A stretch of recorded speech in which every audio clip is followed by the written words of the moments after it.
Hello everyone, my name is Ethan Yorke, and once again we have our MLB Weekly Recap. I haven't quite decided whether or not I'm going to put this on another channel just because it's just a lot of work, and for honestly I'm just not really up for it, but I'm still going to continue making the videos because it seemed like you guys liked it. Now the first thing we're going to get into are the division and wildcard races, just like we did last time. Not really much has changed. Chicago's gained 2 games on Pittsburgh, so they actually have a shot to host the National League wild card game, which would be very good. I would say San Francisco and Washington are both out of the NL wild card race. You can quote me on that because the likelihood of them coming back from this kind of deficit with 20-something games left, not really looking all that well. Pittsburgh has gained some games on St. Louis because, I don't know if you've noticed, but my favorite team's play of late has been terrible. They're 4-6 over their last 10, but the most concerning number for Cardinal fans is that they've been outscored. It's like 37 to something. I don't know. I saw the stat on Twitter last night, but it's not really that important. Milwaukee and Cincinnati are both eliminated from that division, considering that the top 3 teams in that division are the top 3 teams in the National League, arguably. Now we have Los Angeles with an 8.5 game lead over San Francisco. I don't see San Francisco coming back from that. I didn't even see them coming back from a 5-game lead. And then they go ahead and I think they got swept by the Dodgers in that series they played. I think it was the Saturday after I recorded last week's video. So that's fairly interesting. Now we have the wild card in the American League. New York 4.5 games above Texas, but there's been a change in the American League wild card race, as in, well, not really much of a change, but a new contender has risen from somewhere I didn't really expect, and that is Cleveland. They are 3 or 3.5 games back from the second wild card spot. And Minnesota, obviously, 1 game back. They're so close. And I have well, he's not really a friend. He's just really good at baseball, and I look up to him. He's a Twins fan, so I really want the Twins to make it into the postseason just because that'd be really cool for him to see his team in the playoffs. And the Angels are 3 games back. I also know an Angels fan. He's good at baseball, but just... I don't know. We got the Angels last year, and they were a huge disappointment. Best team in baseball, and then they get swept by the wild card team. I mean, the wild card team ended up making it to the World Series, but I don't know. I've had enough of them lately, especially because they don't have any pitching whatsoever. We're going on to the Central. Like I said last week, Kansas City has pretty much wrapped up that division. I don't see them going anywhere soon, besides the postseason, obviously. In the West, Houston has increased to a 2.5 game lead over Texas as opposed to a 2-game lead they had last time I recorded a video. Texas is 2.5 games back, like I literally just said, but I don't really see them taking the division at this point. Houston is, playing some subpar teams of late.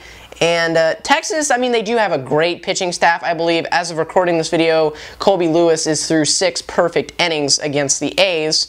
The A's are also in that division. They are doing no bueno. We will get to the A's pitching staff later on in this video. In the East, huge series going on between Toronto and New York right now. New York is getting blasted by Toronto right now. Luis Severino gave up 5 runs in the first inning. Justin Smoke hit a bomb, and then, oh no, Donaldson hit a bomb. Surprise, surprise. And then Justin Smoke hit a bomb. It was 5-0 in the first inning. Now I think it's 9-2. David Price is dealing once again. Even though he was having some errors with control early on. Nobody was really talking about it either. He fell 3-0 to the first guy he faced, and then the next inning he fell 2-0 to the next guy he faced. I mean, in the second inning he K'd up everyone in that inning, but just he wasn't throwing strikes in the beginning of the count, and that was kind of getting him into some trouble. Oh, but he's only given up 2 runs, so it's not that big a deal. New York, like I said, 1.5 games back, and they play 4 games this weekend. So this whole complexion of the American League East could change this weekend. Do I think it's going to? Absolutely not. I think Toronto is going to go in, maybe take 3 of 4 from New York. New York's best case scenario at this point, I think, is to split the series. I don't think they're good enough to take 3 of 4 at this point. They do have a doubleheader coming up tomorrow, so if you're into some early morning baseball, that is going to be available for you. Now we're going to talk about the awards, which I did not do a good job of talking about last week, so I'm going to try to improve on. MVP is the front runner at the moment is Bryce Harper, but somebody else has been thrown into the mix, and that is Yoenis Cespedes, which I don't quite understand. Excuse me while I fix my microphone. Anyway, I don't really see Yoenis Cespedes as a viable NL candidate. One, half of his stats don't even matter for the National League. And even since the time that he has joined the Mets, Bryce Harper has better numbers since that date. So just because his team has done better in that stretch, it might seem that teams have gotten better because of one player, and it might be true. Like, guaranteed, since he's come to the New York organization, they have done nothing but good things. Same with Troy Tulowitzki to the Toronto Blue Jays, but good enough for an NL MVP? I don't see that happening. Personally, my favorite for the NL MVP, even though he's not going to win it, is Paul Goldschmidt. He's been putting up good numbers his whole career and never, ever gets recognized for it. Bryce Harper's been recognized for his play almost his entire career, and he's kind of a douche. So take that as you will. If there's some National fans that are probably going to get mad at me for that statement, but the dude has amazing hair. I'll give him that. Cy Young, at this point I see it between two people, Greinke and Arrieta. I am not a Dodgers fan, nor am I a Cubs fan, especially since I'm a Cardinals fan, and the Cubs are actually good now. Greinke has that wrapped up, I think, personally. The difference in ERA is .40.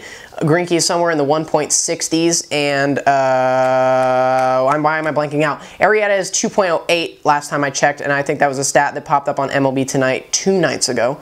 So I don't think he's started since then.